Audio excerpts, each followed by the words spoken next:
name is Elizabeth Voss, and I'm a new media major here at Concordia College, New York. My Hungarian background is that my mom is 100% Hungarian, so I'm 50% Hungarian by blood. Basically, since I was little, I've known that I was Hungarian, even though it was just my mom, because my grandmother, my mom's mom, had a Hungarian business that she started a few years before I was born.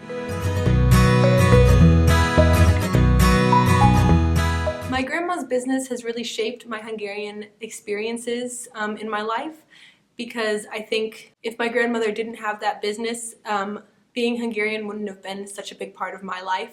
So growing up in Nebraska, there weren't a lot of Hungarians around, but my grandma, when she would come to visit us, would bring us Hungarian goodies, and we would go to visit her in Ohio. She grew up on Buckeye Road, but she moved to Youngstown. So when we would go visit her, we would help her out with packing packages for the Christmas rush. I'm sure we weren't that helpful because we were just little kids, but she would try to keep us involved with the business, and she would always cook Hungarian food for us. One thing that I really regret is not learning Hungarian from my grandmother. My grandpa died when my mom was still young, so way before I was born. So my grandma didn't have him to talk to in Hungarian, and it just happened that my mom and her siblings never learned to speak fluently, and so then it was already a generation removed when I came around, and I was never really interested in learning Hungarian while my grandmother was alive. And then she died in 2008, and of course 2 years later I decided that I wanted to learn Hungarian, so I've been learning Hungarian off and on for the past 6 years, but I really wish that I would have started when my grandmother was still alive to teach me. So when I was younger, there wasn't a big Hungarian-American community for me to be involved in, but when I was 11, we moved to southern Indiana, my family and I. It seems like that would basically be the same as Nebraska, but we moved to a much larger community, so there actually was a little bit of a Hungarian community there. There weren't like Hungarian clubs or scouts or anything like that, but there were enough Hungarians that we could plan a few get-togethers with them. So for a couple years, we had a Mikuláš nap celebration, and we invited Hungarians and Romanians to come celebrate with us, and we would just hang out and be around other Hungarians and Romanians and be able to speak the language that you don't normally get to speak, or at least be around people with similar experiences being Hungarian Americans or Romanian Americans. So we did that for a couple of years, but then we actually moved again. My mother, father, and sister and I, we moved to New York. So now we're about 20 minutes away from Manhattan. So of course this has been a huge change from Nebraska and Indiana, and there are so many more Hungarians to know and so many more things to be involved in. It's been really exciting. One time I was at the grocery store a few minutes from my house, and I was perusing the aisles, and all of a sudden I heard somebody speaking in Hungarian. So I was like, "Beszélsz magyarul?" And they were like, "Yes, I do speak Hungarian." And it was really funny because in Indiana and Nebraska, I never really got the experience of meeting random Hungarians, but here in New York, it's such a melting pot, and there are so many immigrants and people vacationing in New York that there's a lot more opportunity to meet and interact with different Hungarians. Here in New York, there are a lot more opportunities to be involved in Hungarian American events, but I still haven't quite gotten out of my comfort zone to be involved in a lot of these events.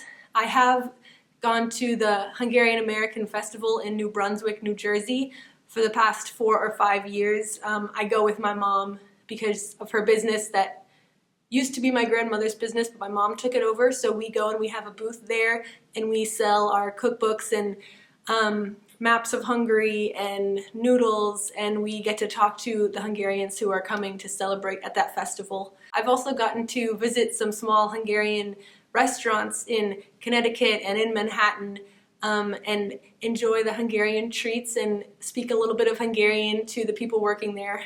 My Hungarian isn't that good, but it's always nice to be able to say "Köszönöm" and have people understand you. I've also gotten to go to one of the Hungarian House events. There was a Táncház a couple of years ago in November, I think, and we went and we got to dance. My csardásing is also not very good, but it was really fun to get involved and to just be with other Hungarians and to fellowship with them and also get to dance and hang out.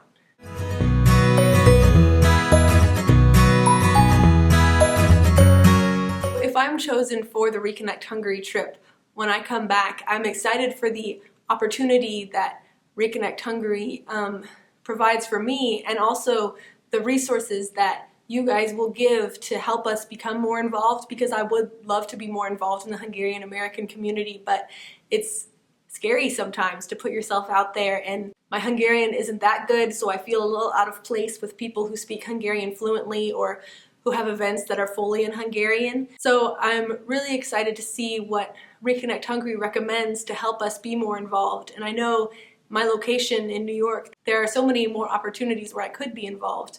And one thing that I really want to do is help people who are moving to the United States and who don't speak English very well. Even though my Hungarian isn't perfect at all, I still know enough that I can help somebody get used to English. And I'd love to help people who are moving to America, even if they know English, just to help them get acclimated to the difference in culture and maybe even help them understand the government in America or just how things work. And I'd love to help people who need a friend, basically an American friend, who can sympathize with what they're going through. And I'd love to help bridge the gap between Hungarians moving to the United States and becoming either American citizens or just learning more about American culture. And that will help me learn more about Hungarian culture, and it'll help them learn more about American culture, so it's a win-win. If I get to go on this experience with Reconnect Hungary, I would love to promote the program upon my return. I think I'm pretty good at talking to other people and helping them become excited about things, and this seems like such a great experience, and the reviews I've read have been glowing, and it looks like a really fun experience. So when I come back, I would love to be put in touch to mentor somebody who's coming next year. I'd love to talk to them and help them know what they're getting into. With my mom's business, we have a lot of Hungarian connections, and I know a lot of adults are hoping that their kids will stay connected with their Hungarian culture, and sometimes that's hard to do.